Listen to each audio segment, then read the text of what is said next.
कि जान पहचान तो होइबे करी और गोली चली एक दिन तोहरा बॉर्डर पे, तब तू नचबू एक करे जा है पटेल जी के आर्डर पे।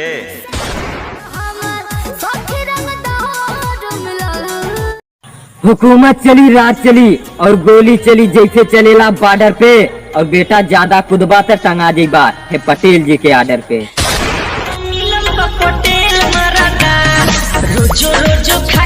कि तू अपने इलाका में कुछ भी होबा, लेकिन यहाँ छेड़खानी करे वाले मार जाने लाते से, और बेटा अगर उत्तर प्रदेश का नाम सुन ले बा तब बंदूक छूट जाई हाथे से।